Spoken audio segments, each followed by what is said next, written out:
Hello students, welcome back. तो आइए आज की क्लास में हम इश्यू ऑफ डिबेंचर्स को कंटिन्यू करते हैं।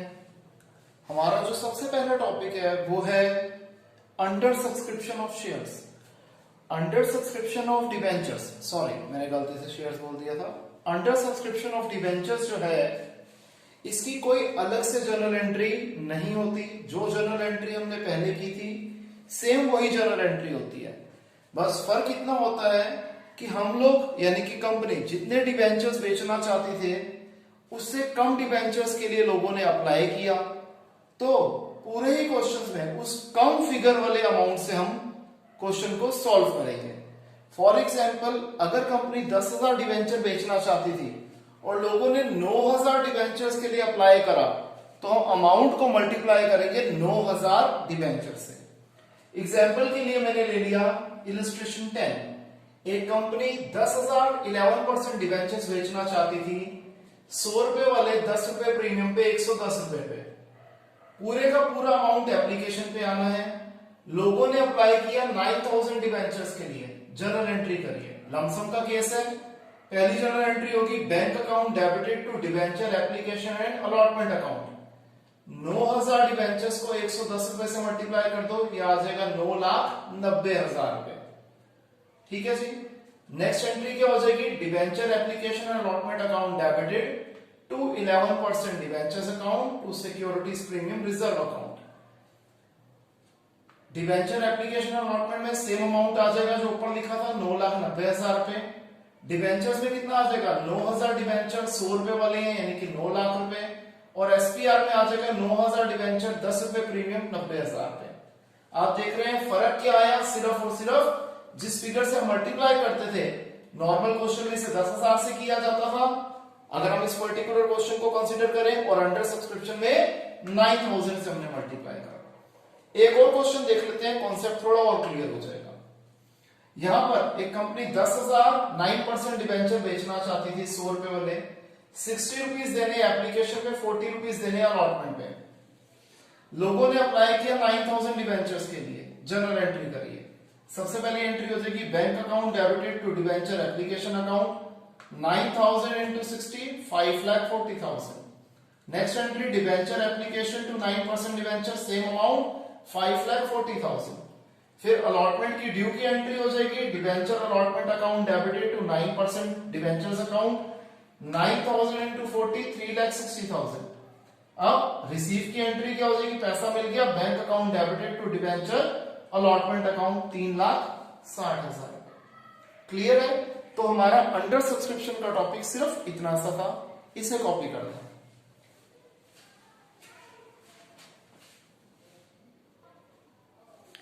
तो स्टूडेंट्स, नेक्स्ट हमारा टॉपिक है issue of debentures for consideration other than cash. यानी कि हमने डिबेंचर्स को इश्यू किया पैसे के लिए नहीं बल्कि किसी और चीज के लिए। यहां पर किसी और चीज में क्या आएगा? हमने कोई किसी वेंडर से मशीनरी खरीद ली और उसे पैसे देने के बजाय विद म्यूचुअल कंसेंट हमने उसे अपनी कंपनी के डिबेंचर्स इश्यू कर दिए। या फिर हमने कोई बिजनेस टेक ओवर कर लिया और उस बिजनेस ऑनर को पैसे देने के बजाय विद म्यूचुअल कंसेंट उसे अपनी कंपनी के डिबेंचर्स इश्यू कर दिए। तो देखिए, इसमें एक केस और भी होता है कि हमने डिबेंचर्स इश्यू करे अपने प्रमोटर्स को और अपने अंडरराइटर्स को। जब हम डिबेंचर्स को इश्यू करते हैं प्रमोटर्स को, तो जर्नल एंट्री होती है incorporation expenses account debited to promoters account, और सेकंड जर्नल एंट्री होती है promoters account debited to %, debentures account, जितना परसेंट हमें क्वेश्चन में गिवन होगा। नेक्स्ट टॉपिक आ जाता है issue of debentures to underwriters. अगर हम अंडरराइटर्स को डिबेंचर इश्यू कर रहे हैं तो एंट्री होगी underwriting commission account debited to underwriters, और जब हम इसे डिबेंचर्स इश्यू कर देंगे इन्हें तब एंट्री हो जाएगी underwriters account debited to %, debentures account. अगर हम डिबेंचर्स को इश्यू कर रहे हैं अपने वेंडर्स को, हमने जब एसेट खरीदा तो एंट्री होती है सन्ड्री एसेट टू वेंडर, और अगर हमने पूरे का पूरा बिजनेस खरीद लिया तो उसमें 3 केस होते हैं। जो जितना पैसा हम पे करें यानी कि जो परचेज कंसिडरेशन है वो नेट एसेट्स के अगर बराबर है तो जनरल एंट्री होती है sundry assets account debited to sundry liability to vendor account. और अगर हम ज्यादा पैसे दे रहे हैं, नेट एसेट्स की कीमत से ज्यादा पैसे दे रहे हैं, तब हम यानी कि एक्स्ट्रा पैसे दे रहे हैं कंपनी की गुडविल के, तो एंट्री हो जाती है sundry assets account debited goodwill account debited to sundry liabilities to vendor account. और यहाँ पर गुडविल अकाउंट जो हम डेबिट करेंगे वहां पर बैलेंसिंग फिगर आएगी। और अगर हम एक कंपनी को पैसे कम दे रहे हैं नेट एसेट से, तब कैपिटल रिजर्व आएगा और कैपिटल रिजर्व क्रेडिट होता है। तो जनरल एंट्री बन जाएगी sundry assets account debited to sundry liabilities to vendor account to capital reserve. ये पहली एंट्री थी, ये भी पहली एंट्री है, ये भी पहली एंट्री, ये भी पहली एंट्री, ये भी पहली एंट्री है अकॉर्डिंग टू द केस। और सेकंड एंट्री क्या होगी? अगर हम वेंडर्स को इश्यू कर रहे हैं डिवेंचर्स एट पार, तो एंट्री होगी वेंडर टू -% डिवेंचर। अगर हम उन्हें डिवेंचर्स इश्यू करके दे रहे हैं एट प्रीमियम, तो जनरल एंट्री होगी vendor account debited to -% debentures account to securities premium reserve account. और अगर हम यही डिवेंचर्स एट डिस्काउंट इश्यू कर रहे हैं, तब जनरल एंट्री हो जाएगी vendor account debited discount on issue of debentures account debited to -% debentures account. तो ये सेकंड जनरल एंट्री होगी, जो कि इन तीनों में से कोई भी हो सकती है। अब जब हम ये एंट्री करते हैं, तब number of debentures to be issued कैसे निकालते हैं? Purchase consideration upon issue price of 1 debenture. ये सारी चीजों को आइए हम प्रैक्टिकल में क्वेश्चंस करके समझते हैं। सबसे पहले हम इसे कॉपी कर दें। तो आइए स्टूडेंट्स प्रैक्टिस स्टार्ट करते हैं। मैंने यहां पे ली इलस्ट्रेशन 12। हमारी कंपनी ने 9,90,000 रुपए के एसेट्स खरीदे भगत एंड कंपनी से, ठीक है जी। और उसके बदले में 11% डिवेंचर 100 रुपए वाले हम इश्यू कर रहे हैं। केस नंबर 1 में हम डिवेंचर्स को इश्यू कर रहे हैं एट पार, केस नंबर 2 में 10% प्रीमियम पे, और केस नंबर 3 में 10% डिस्काउंट पे हम डिवेंचर्स इश्यू कर रहे हैं। सबसे पहले कॉमन एंट्री जो तीनों केसेस में आएगी वो क्या आएगी? Sundry assets account debited to Bhagat and company 9,90,000। फिर एडिशनल एंट्रीज फॉर केस 1, जब हम डिवेंचर्स को एट पार इश्यू कर रहे हैं, तब एंट्री होगी वेंडर टू -% डिवेंचर, तो यहां एंट्री हो जाएगी Bhagat and company debited to 11% debentures. Amount कैसे लिखेंगे? ये केस 1 की वर्किंग नोट्स है। 9,90,000 रुपए को 100 रुपीज से डिवाइड करेंगे, क्योंकि यहां पर शेयर डिवेंचर कितने का है? 100 रुपीज का। तो हम 9900 डिवेंचर्स इश्यू कर रहे हैं, जिसकी फेस वैल्यू 100 रुपीज के हिसाब से बनती है 9,90,000 रुपए। तो अमाउंट सेम 9,90,000 रुपए आ गया। केस नंबर 2 में हम डिवेंचर्स को 10% प्रीमियम पे इश्यू कर रहे हैं, तो जनरल एंट्री होगी Bhagat and company debited to 11% debentures account to SPR account. यहां पर हम 100 रुपए वाला डिवेंचर 10% प्रीमियम पे 110 रुपए पे इश्यू कर रहे हैं, तो 9,90,000 को 110 से डिवाइड करो, 9,000 डिवेंचर इश्यू कर रहे हैं, फेस वैल्यू ऑफ 1 डिवेंचर थी 100, तो फिगर आ गई 9 लाख रुपीस। तो इसका मतलब भगत एंड कंपनी में तो 9,90,000 आएगा, लेकिन डिवेंचर्स में आएगा 9 लाख रुपए, और बैलेंसिंग फिगर 90,000 रुपए की वो आ जाएगी SPR में।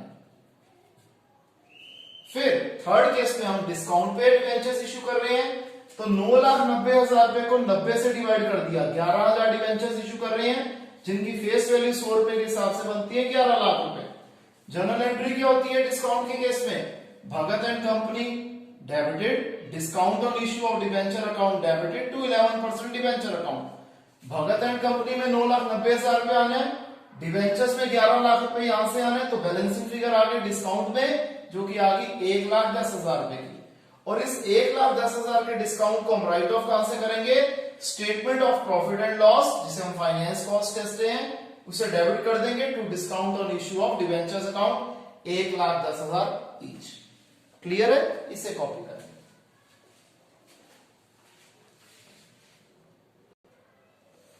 तो आइए नेक्स्ट हम देखते हैं इलस्ट्रेशन 13।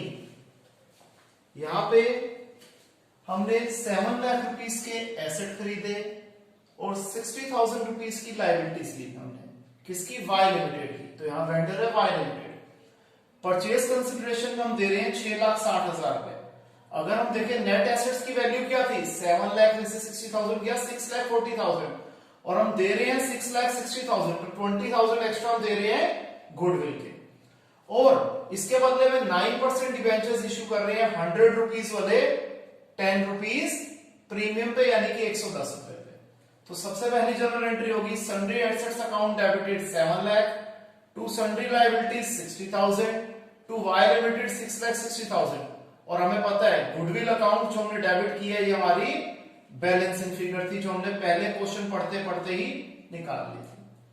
अब हम डिबेंचर्स को इश्यू कर रहे हैं प्रीमियम पे, तो जनरल एंट्री हो जाएगी Y limited debited to 9% debentures account to SPR account 6,60,000 Y limited में तो आना ही था।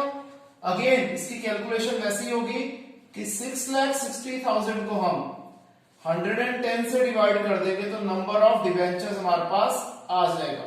तो 6,000 डिबेंचर्स हम इश्यू कर रहे हैं और इसकी फेस वैल्यू क्या हो जाएगी 6,000 into 100 that is rupees 6 lakh।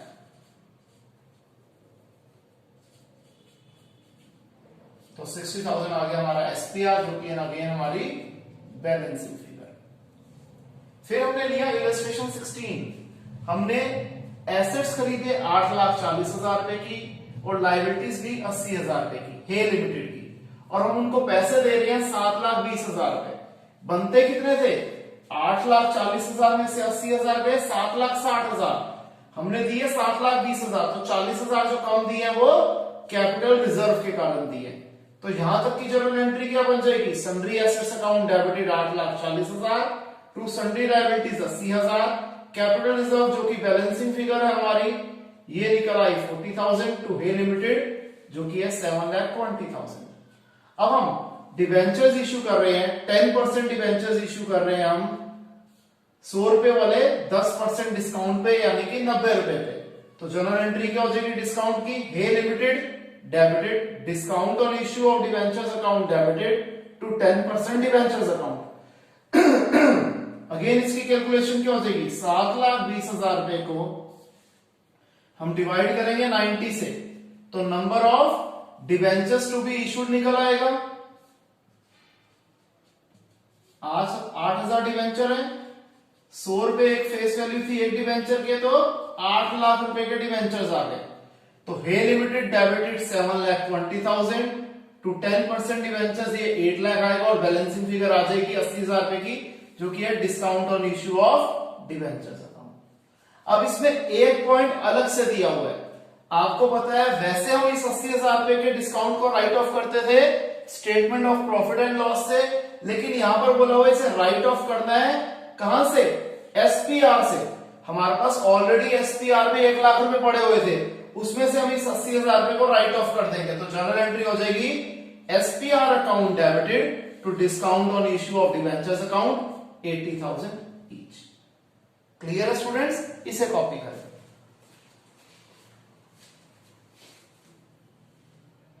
ये नीचे आपकी कैलकुलेशन हाइड हो गई थी, अब इसे कॉपी कर दीजिए। नेक्स्ट है हमारे पास इलस्ट्रेशन 17। हमारी कंपनी ने 2 लाख रुपीस की प्लांट एंड मशीनरी खरीदी और इसके बदले में 65,000 का हमने उन्हें पोस्ट डेटेड चेक दे दिए, ठीक है जी। और बचे हुए 1,35,000 रुपए में हम क्या कर रहे हैं 6% डिवेंचर्स इश्यू कर रहे हैं 100 रुपीज वाले 10% डिस्काउंट पे, जो कि 10 रुपीज ही निकलेगा। और हमारे पास 10,000 रुपए एसपीआर में पड़े हुए हैं, इस पैसे का हम यूज करेंगे जब हम डिस्काउंट को राइट ऑफ कर रहे होंगे। तो सबसे पहली एंट्री होगी plant and machinery account debited to vendor account 2 lakh rupees, फिर vendor account debited 2 lakh rupees to bank account, जो हमने पीडीसी चेक दिया वो हो जाएगा 2 बैंक अकाउंट। और यहां पर हम 1,35,000 रुपए के डिवेंचर दे रहे हैं, 100 रुपए वाला 10 रुपए डिस्काउंट में 90 रुपए पे इश्यू कर रहे हैं, तो 1,35,000 को 90 से डिवाइड कर देंगे तो number of debentures to be issued आ गया, जो कि आ गया 1,500। इन 1,500 डिवेंचर्स की फेस वैल्यू क्या थी 1.5 लाख रुपए, तो 26% डिवेंचर्स आएगा 1.5 लाख रुपए, टोटल हो गया 2,15,000 रुपए। तो 15,000 रुपए की बैलेंसिंग फिगर आ गई डेबिट साइड पे, जो कि होगी discount on issue of debentures account.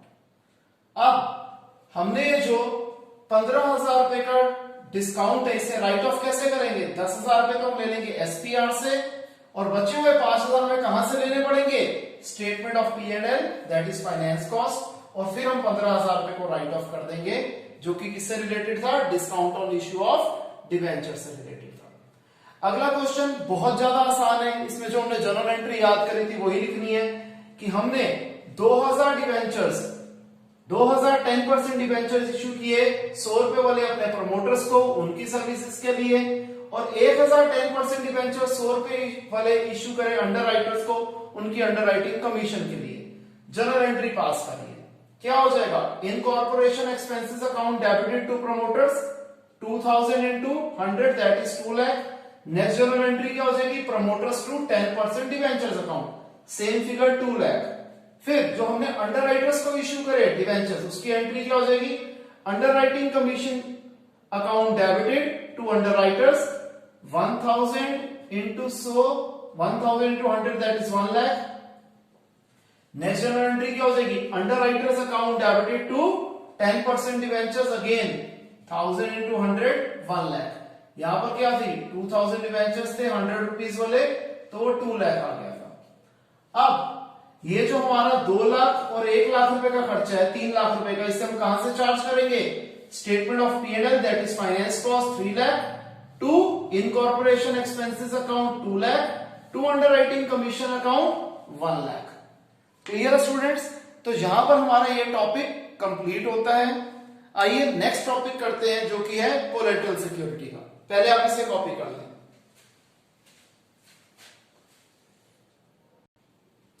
तो स्टूडेंट्स नेक्स्ट टॉपिक जो हमारा है वो है issue of debentures as collateral security.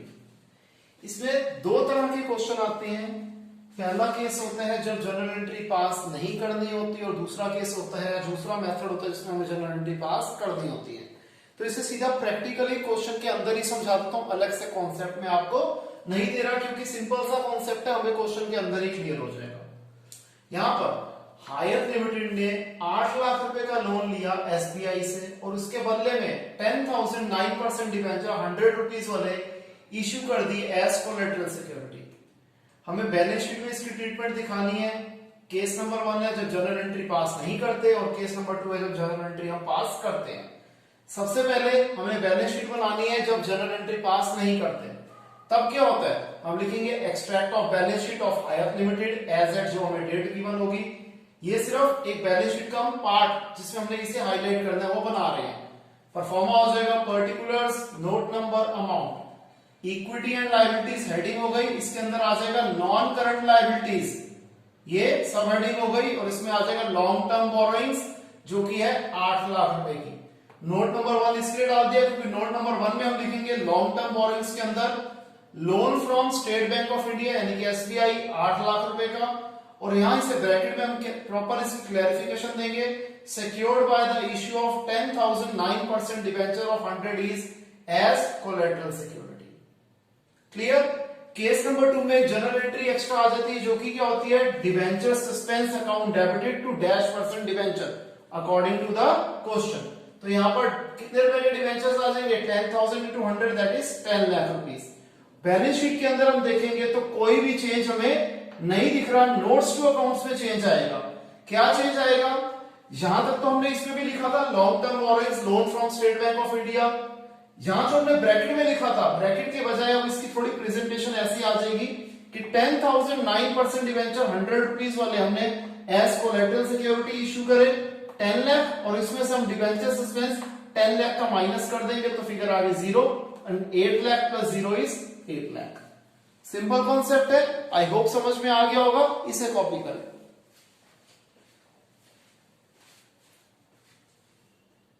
Next question जो हमारे पास है कोलेटरल सिक्योरिटी का, वो केस है कि जब जिस कंपनी ने बोरो करे होते हैं पैसे, वो अपने ना ही लोन चुका पाते हैं और प्लस उसके ऊपर कुछ इंटरेस्ट आउटस्टैंडिंग हो जाता है, वो भी उन्हें देना पड़ता है।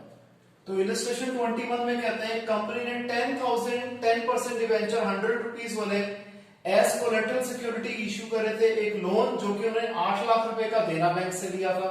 अब क्योंकि ये लोन पे नहीं कर पाए, प्लस इसके ऊपर 2 लाख रुपए का इंटरेस्ट भी आउटस्टैंडिंग हो गया था, ऑन 31 मार्च 2020, तो सेम डेट पे देना बैंक ने अपने राइट्स का यूज करते हुए इन कोलेटरल सिक्योरिटी वाले डिवेंचर्स को अपने पास रख लिया। तो जनरल एंट्री क्या हो जाएगी, सबसे पहले 10% debentures account debited to debenture suspense account 10 lakh each. Next general entry हो जाएगी loan account debited 8 lakh, outstanding interest account debited 2 lakh to 10% debentures 10 lakh. यानी कि इन्होंने जो 10 लाख रुपए के डिवेंचर्स थे उन्हें अपने पास रख लिया, ठीक है जी। और हमारी कंपनी ने अपनी बुक्स में एंट्री क्या करी कि ये डिवेंचर्स उन्होंने परमानेंटली उन्हें इशू कर दिए। क्लियर। तो यहां पर हमारा ये कोलेटरल सिक्योरिटी का कॉन्सेप्ट खत्म होता है। नेक्स्ट कॉन्सेप्ट हमारा है various cases from the point of view of redemption, जो कि हम नेक्स्ट क्लास में करेंगे। इसे कॉपी कर लीजिए, मिलते हैं नेक्स्ट क्लास में। तब तक के लिए बाय, टेक केयर।